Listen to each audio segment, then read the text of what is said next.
Hello' friends, আশা কৰোঁ আপোনালোক সকলো ভালে আছে। আজি এয়া ভাতৰ লগত বনাইছোঁ। আপোনালোকে শেষলৈকে ভিডিঅ'টো চাব বুলি আশা ৰাখিলোঁ। দেখিছেই নহয়, মাছো ফ্ৰাই কৰি লৈছোঁ নিমখ আৰু হালধি দি পেলাই।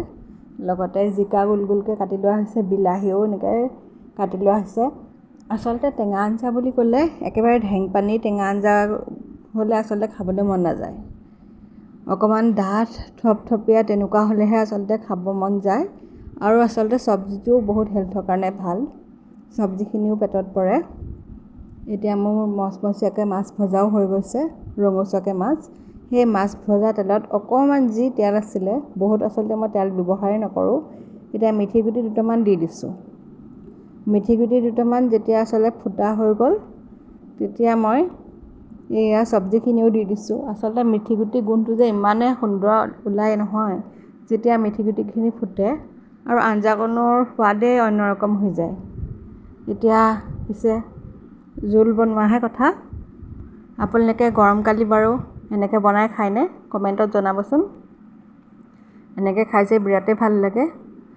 অসমীয়াৰ বিশেষকৈ টেঙা আঞ্জা বুলিয়ে প্ৰায় ক'ব পাৰি। মাছৰ টেঙা আঞ্জাকণ খাই বিৰাটেই ভাল লাগে ভাতৰ লগত। আমাৰ প্ৰায়ে আচলতে ঘৰত গৰমকালি টেঙা আঞ্জা বনোৱাই হয়, ৰকম ৰকম টেঙা আঞ্জা। সেয়েহে আপোনালোকৰ লগত শ্বেয়াৰ কৰিলোঁ। আন্দাজমতে নিমখ হালধি দি দিয়া হ'ল। অকণমান লৰফৰ কৰাৰ পাছত পানী দিয়াৰ পাছত এতিয়া ফ্ৰাই কৰা মাছখিনিও দি দিয়া হৈছে এটুকুৰা এটুকুৰকৈ। মাছখিনিও ৰঙচুৱাকৈ ফ্ৰাই কৰা হৈছিলে। যেতিয়া মাছখিনি আৰু বিশেষকৈ আঞ্জাকণত উতল আহিলে আৰু অকণমান ঘন হ'ল, তেতিয়া আৰু অকণমান মই নেমুৰ ৰস দি দিছোঁ। নেমুৰ ৰস অকণমান দিলে যে খাই বিৰাটেই ভাল লাগে। যিমানে আচলতে বিলাহী দিয়া নহওক, নেমুৰ ৰস অকণমান যদি চেপি দিয়া হয়, তেতিয়া খাবলৈ বিৰাটেই ভাল লাগে। এতিয়া মোৰ মাছৰ টেঙা আঞ্জাও এতিয়া ৰেডি হৈ গৈছে। গৰম গৰম ভাতৰ লগত পৰিৱেশন কৰিব। লগতে ফ্ৰাই পটল নাইবা বড়ো বনাই ল'ব আৰু খাই ভাল পাব। আজিৰ ৰেচিপিটো কেনেকুৱা লাগিলে কমেণ্টত জনাব, লগতে ছাবস্ক্ৰাইব কৰি দিব।